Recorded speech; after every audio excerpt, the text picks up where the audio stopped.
Hello! Hi friends అందరూ ఎలా ఉన్నారు? నేనైతే చాలా చాలా బాగున్నాను. సో, ఇప్పుడేంటంటే చాలా టైం ఉందబ్బా! అంటే వేరే సినిమాలకి జాయిన్ అవ్వలేదు నేను. లేకపోతే వేరే వాళ్ళ దగ్గర వర్క్ చేయట్లేదు కదా! నా కోసం నేను గదా! అంటే ఒక్కటి ఫైనాన్షియల్‌గా కొంచెం డబ్బుల పరంగా ఇబ్బందొస్తుందేమో కానీ, ఇప్పుడు నా గురించి ఎంత టైం నాకు దొరుకుతుందంటే అంటే ఎక్స్‌ప్లోర్ అవ్వడానికి. చాలా చాలా న్యూ థింగ్స్ నేర్చుకుంటున్నాను. కొత్త పీపుల్స్‌ని కలిసి వాళ్ళ నుంచి నేర్చుకుంటున్నాను.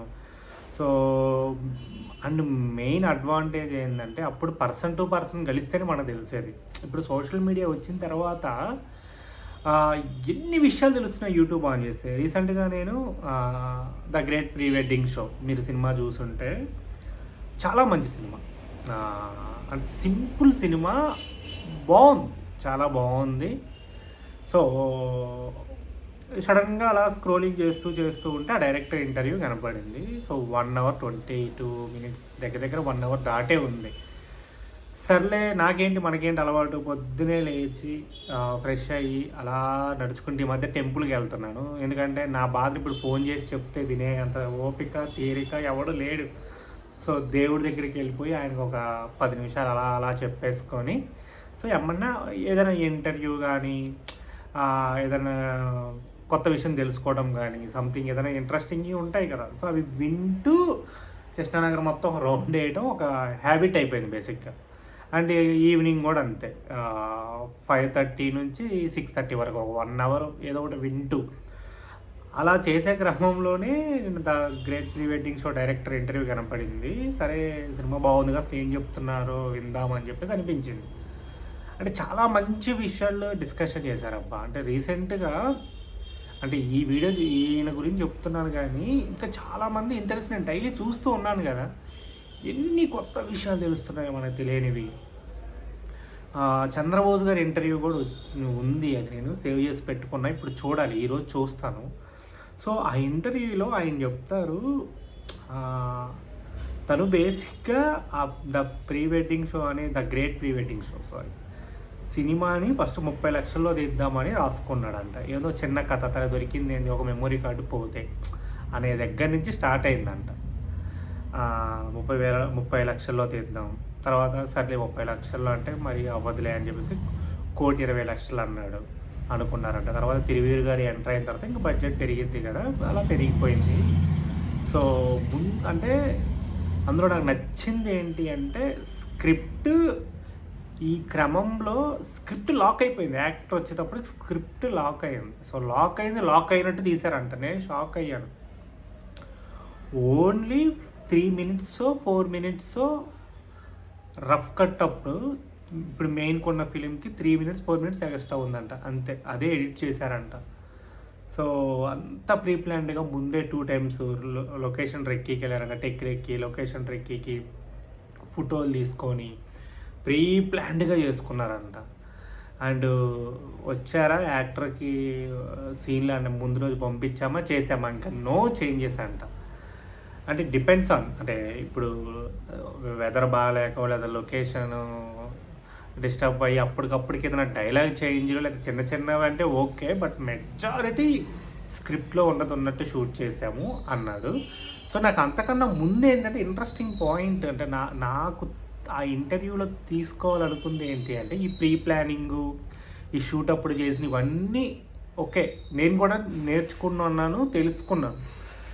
మెయిను ఆయన బిఫోర్ దీనికన్నా ముందు ఒక 10,00,000 పెట్టి ఒక ఇండిపెండెంట్ ఫిలిం తీశారంట. ఓటీటీకి సేల్ చేద్దాము అని. సో, ఏంటి ఒక 3 క్యారెక్టర్లు యాంథాలజీ టైప్ బేసిక్‌గా 'టిక్ టాక్' అని ఏదో టైటిల్ ఉంది. సో, షూట్ చేసిన తర్వాత సింగిల్‌గా ఉంటే వర్కౌట్ అవ్వట్లేదు. 3 కలిపి మెర్జ్ చేసి చెప్పాలి అని చెప్పేసి ఎడిటింగ్ టేబుల్ దగ్గర అనిపించిందంట. అలా చేసినప్పుడు సీన్‌కి ఫ్లో లేదంట. ఎందుకంటే ముందే ఫిక్స్ అయ్యి ఇదిగో ఇప్పుడు శ్రీను ఇలా కొట్టాడు. కట్ చేసి ఇలా ఓపెన్ అంటే సంథింగ్ అంటే కనెక్షన్ ఉండాలి కదా! ఈ క్యారెక్టర్ ఆ సీను ఎండ్‌కి ఈ సీన్ స్టార్ట్ అయ్యేటప్పటికి ఒక కనెక్షన్ అనేది ఉండాలి కదా! ఎడిటింగ్ టేబుల్‌లో కూర్చోలేదంట. సో అప్పుడు ఆయనకు అనిపించింది ఓకే మనం అంటే ఎడిటింగ్ టేబుల్ దగ్గర ఏదో పెట్టేస్తే అవ్వదు, ముందు నుంచి రాసుకోవాలి అనేది అనిపించింది అన్నాడు. నాకు మంచి పాయింట్ అనిపించింది. అండ్ ఇంకోటి ఏంటి, 10 లక్షల్లో చేశాడు కదా పిండి పెట్టే కొద్ది రొట్టె, ఈ సామెత నేను కూడా బాగా వాడతాను. సో ఇప్పుడు 50,000లో మ్యూజిక్ చేసేవాళ్ళు కూడా ఉంటారు. సో 50,000 50,000లానే ఉంటుంది, ఎందుకంటే అలాంటి సింగర్సే ఉంటారు, అలాంటి సంథింగ్ లిరిసిస్ట్ అంత బడ్జెట్లోనే ఉంటారు. సో దాని తగ్గట్టు పిండి పెట్టే కొంత రొట్టెలానే మనకు వస్తుంది. నాకు ఇవన్నీ అర్థమైనాయి. సో అక్కడ ఫెయిల్ అయినవన్నీ నాకు ఈ సినిమాకి హెల్ప్ అయినాయి. సో అది ఫెయిల్ అయిందని ఎవడో చూడలా, ఓకే ఇది తీయటం రాదా లేకపోతే చెప్పాల్సింది చెప్పలేదు కదా అని.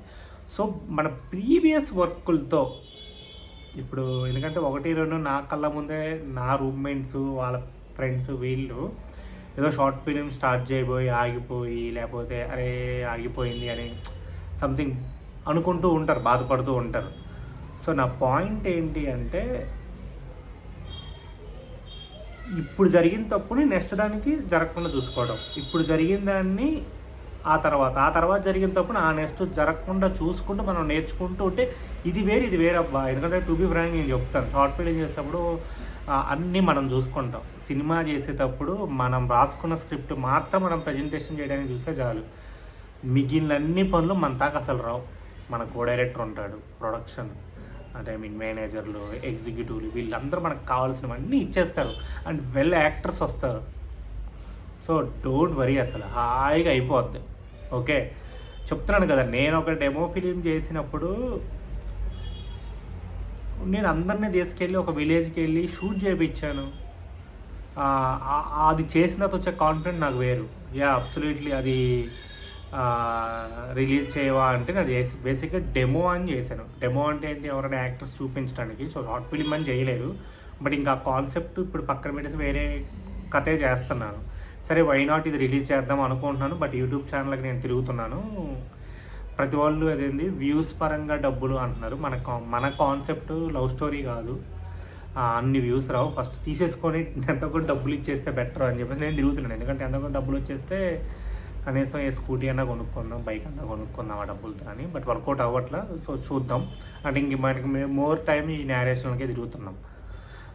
సో ఆయన చెప్పింది ఏంటి అంటే, సో దాని ఎక్స్పీరియన్స్ నాకే హెల్ప్ అయింది. అలానే తన సినిమా రాసేటప్పుడు first half second half, first half ఒక 2 భాగాలు అనుకుంటాడంట, సెకండ్ హాఫ్ 2 భాగాలు. అంటే ఇంట్రడక్షన్ ఒక 15 నిమిషాలు, తర్వాత ప్లాటు కదా, తర్వాత ఇక్కడ ప్రీ ఇంటర్వెల్ కదా, మళ్ళీ ఈ 4 భాగాల్లోనే మళ్ళీ ఆఫ్ చేసుకుంటాడంట. మొత్తం 8 పార్ట్లు అవుతుందంట సినిమా. సో 15 నిమిషాలు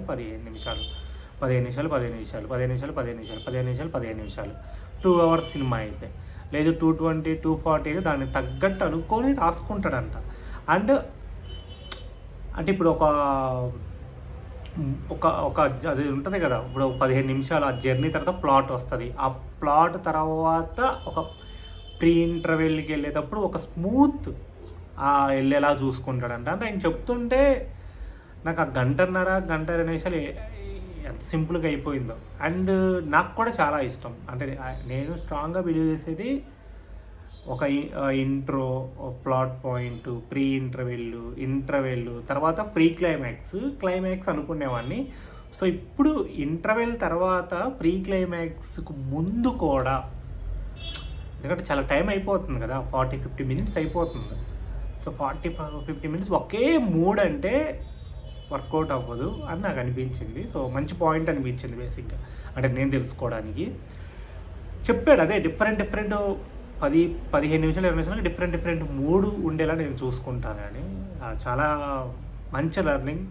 అంటే మనకి అసలు యూట్యూబ్లో రీసెంట్ చాలా ఇంటర్వ్యూస్ అబ్బా ఎంత హెల్ప్ అవుతున్నాయో చూడండి, ఖచ్చితంగా చూడండి. అంటే మనకి ఈ ఖాళీ టైంలోనే ఇంత ఎక్స్ప్లోర్ చేయగలుగుతామేమో. రేపొద్దున మనం కలిసే పీపుల్స్తోనే మనం మాట్లాడి వాళ్ళ ఐడియా షేర్ చేసుకుంటూ ఉంటాం, లేకపోతే ఏదైనా సంథింగ్ కొత్తగా ఎక్కడికైనా వెళ్ళాలి. సో ఇప్పుడు చాలా టైం ఉంది, సో మంచిగా చేసుకుందాం. అండ్ ఇంకోటి ఏంటంటే, ఏదైనా మంచి యూట్యూబ్ ఛానల్స్ అంటే షార్ట్ ఫిలిం కొనేవాళ్ళు ఉన్నారనుకో నాకు చెప్పండి అబ్బా, నాకు పెద్ద హెల్ప్ చేసిన వాళ్ళు అవుతారు మీరు. అది అంతే. ఇంకా నేరేషన్స్కి ప్రిపేర్ అవుతున్నాను. సో అప్డేట్ ఇస్తా. బాయ్, జై హింద్.